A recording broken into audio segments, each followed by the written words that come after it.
नमस्कार. आपण ऐकतोय डॉक्टर सुधीर कुलकर्णी लिखित रामगंध. जय श्रीराम. आजचा भाग आपला चालला 7वा, वालीवध, भाग 2. सुग्रीवानी रामाच्या शौर्यासंबंधी वालीच्या तुलनेत काही प्रश्न उपस्थित केले. त्याला रामाने खालील कृतीनेच उत्तर दिलेलं आहे.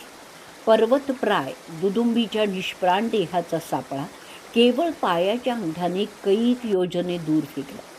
तसंच विशाल अशा 7 वृक्षांना एकाच बाणाने भेदून तो बाण भूमीत शिरून परत रामाच्या भात्यात आला. यामुळे राम बलाढ्य वालीचा वध करू शकेल अशी त्याची मनोमन खात्री पटली. सुग्रीव म्हणाला, हे रामा, मी आज इंद्र आणि वरुणासम असलेला तुझ्या रूपातील मित्र पाहून धन्य झाले. हात जोडून एकच प्रार्थना करतो, माझा भाऊ असूनही वैरी असलेल्या वालीचा तू वध कर. आणि यानंतर त्वरित सर्वजण किष्किंधेला आले. सुग्रीवाने वालीला आव्हान दिलं. राम घनदाट झाडीतील एका झाडामागे धनुष्यबाण सज्ज करून उभा राहिला. सुग्रीवाचा तो सिंहनादासारखा आवाज ऐकून वालीला अतिशय संताप आला आणि तो झपाट्याने राजमहालातून बाहेर येऊन सुग्रीवावर धावून गेला. पुढे त्यांच्यात घनघोर मल्लयुद्ध झालं. दोघेही तुल्यबळ, दिसायला एकसारखे होते. त्यामुळे रामाला नेमका सुग्रीव कोण हे काही समजेना. इकडे सुग्रीवाचा धीर खचला. त्यातच वालीनी त्याच्यावर जोरदार मुष्टीप्रहार केला. सुग्रीव भेलकांडला आणि प्राणभयाने पळत सुटला. वालीनी त्याचा पाठलाग केला, पण सुग्रीव ऋष्यमुख पर्वतावर येऊन थांबला. तेव्हा वाली परत फिरला, कारण तो मातंग ऋषींच्या शापामुळे तिथे जाऊ शकत नव्हता. सुग्रीव अपमानाने आणि रागाने खिन्न होत रामाला म्हणाला, रामा, अरे तू तर उगाचच मला मार खायला लावलास. वालीला तू मारू शकत नव्हता हे मला आधीच सांगितलं असतंस ना तर बरं झालं असतं. उलट तू विश्वासाने मी त्याला मारीन असं म्हणाला होता. त्यावर राम म्हणाला, अरे रागावू नकोस. तुम्ही दोघे इतके सारखे दिसतात की मला कळेच ना. उगाच तूच माझ्या हातून मारला गेला असतास.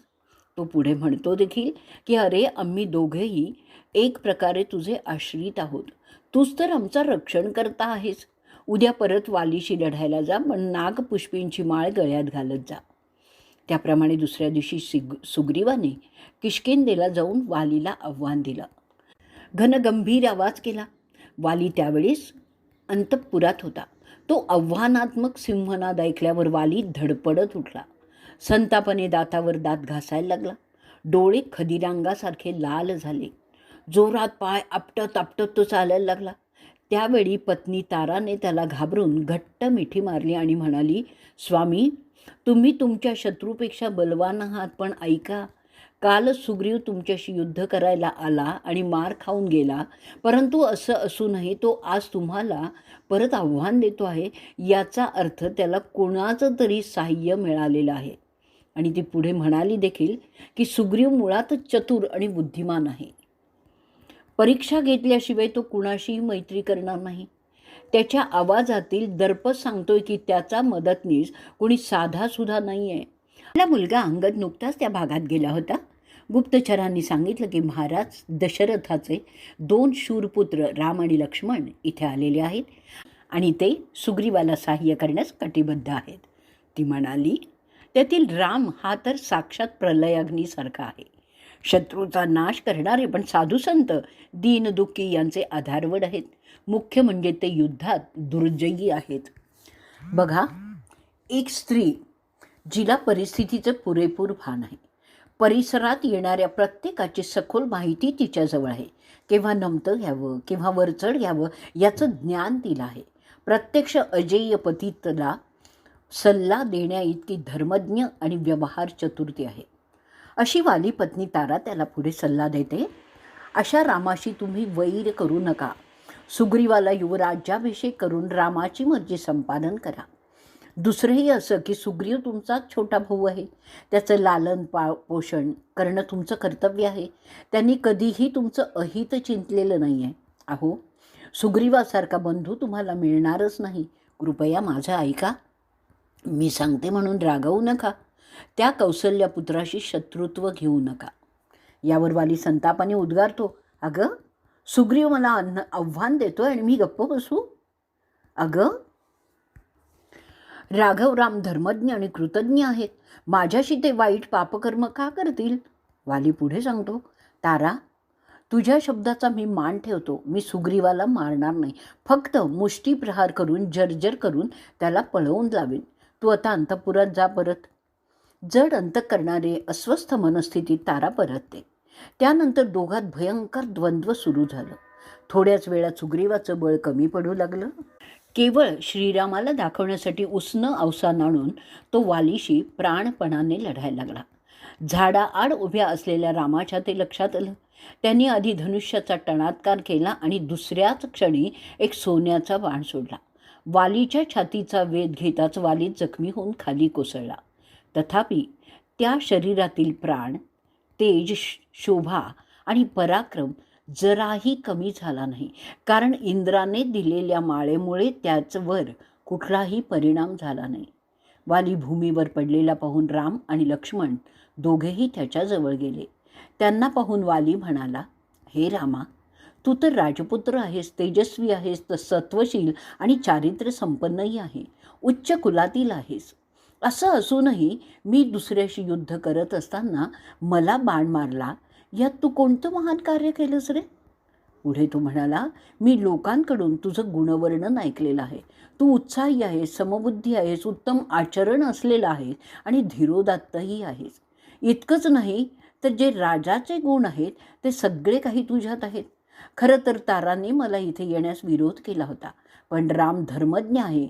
तो मला सुग्रीवाशी युद्ध करताना का इजा करेल, किंबहुना करणारच नाही, असं मी तिला विश्वासाने सांगितलेलं आहे. पण तुझा धर्मध्वजा पोकळ आहे. तू ढोंगी आणि कपटी आहेस. आव सज्जनांचा आणतोस, पण आत मात्र अधर्मीच आहेस. वाली पुढे म्हणतो, अरे, ना मी तुझ्या राज्यावर हल्ला केला, ना तुझ्या इतर कोणत्याही विषयात हस्तक्षेप केला. मग तू राजा, मी तर साधा कंदमुळावर जगणारा वानर.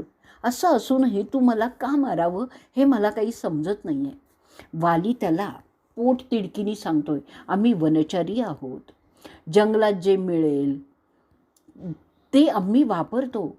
तुम्हा मनुष्यांसारखं आमच्या जमीन आणि धनदौलतीवरून भांडणही होत नाही. तुला या वनाचा मोह का पडला रे? अरे, संधी तथा अनुग्रह हे तर राजाचे गुण आहेत, परंतु ते आचरणात आणण्यात धर्माची बैठक लागते. तू तर चंचल स्वभावाचा आहे, मनपूत वागणार आहेस, राजधर्माविरुद्ध आचरण करणाराच निघालास रे. तुला एक सांगतो, ज्यांना 5 नखं आहेत ना, त्या प्राण्यांचं मांस सर्वजणच खातात. पण वानरांना 5 नखं असूनही आमचं मांस कोणीसुद्धा खात नाही. मग त्याला तू का मारलंस रे? अरे, त्या महात्म्या दशरथाच्या पोटी तुझ्यासारखा कुपुत्र कसाने निपजला? समोरासमोर माझ्याशी युद्ध केलं असतंस ना, तर तुझा मृत्यू निश्चित होता. पण मी तुझं काहीही बिघडवलेलं नसताना असं लपून छपून बाण का मारलास? सुग्रीवाशी संधी करून मला मारलंस, पण माझ्याशीच विचारसंधी केली असतास ना तर?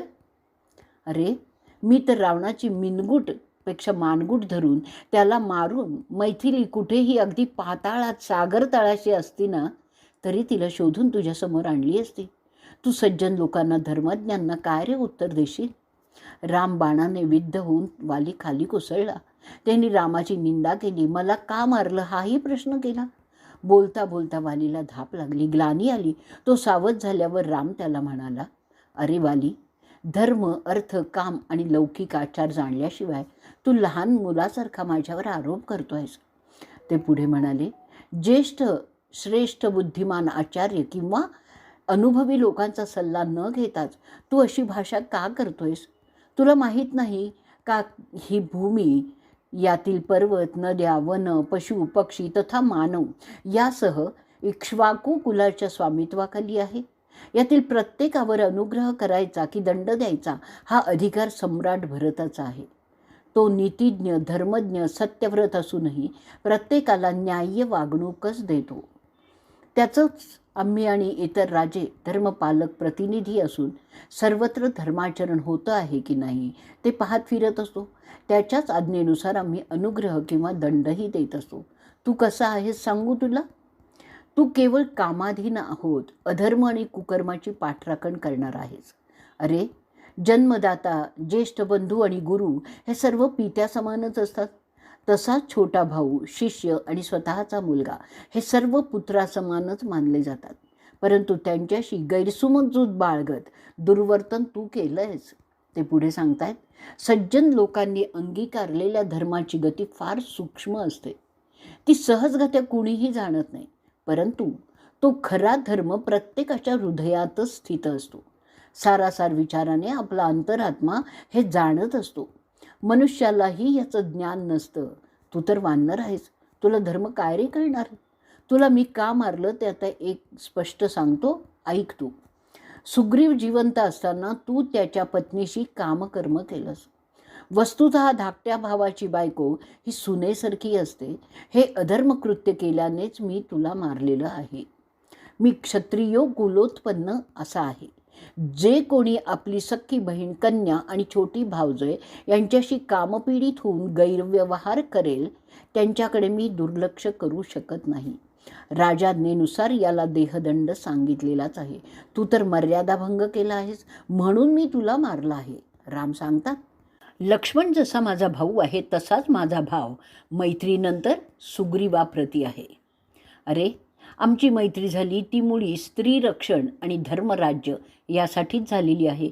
तसं वचन मी सर्व वानरांसमोर सुग्रीवाला दिलेलंही आहे. त्याप्रमाणे अग्निसाक्ष प्रतिज्ञा पण मी केलेली आहे. मित्र, कर्तव्य आणि त्याचे उपकार यासाठीच कृतज्ञ राहत मी अधर्मी अशा तुला मारलेला आहे. तुला मी एक मनुवचन ऐकवतो. आरोप सिद्ध झालेल्या गुन्हेगाराने राजाने दिलेला दंड भोगला तर तो दोषमुक्त होतो. याउलट राजाने त्याला दंड न देता सोडून दिलं तर ते पाप राजाला लागतं. या अर्थाचे 2 श्लोक मनुस्मृतीत आहेत. आता मी तुला झाडामागे लपून का मारलो तेही सांगतो. अनेक लोक लपून छपून, पाठीमागून किंवा समोरासमोर प्राण्यांची शिकार करतात. ते प्राणी पळत असू देत, बेसावध असू देत, भयभीत असू देत, फासे लावून पारत करतात.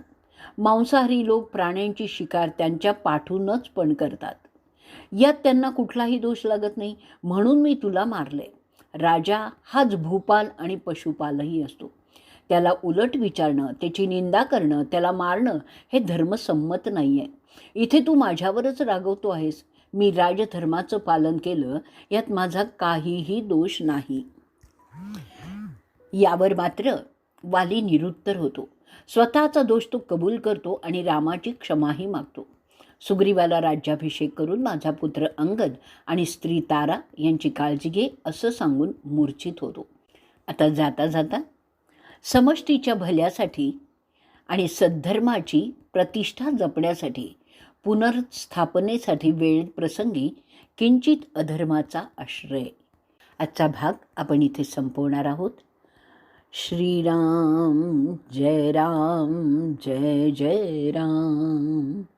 श्रीराम जय राम जय जय राम.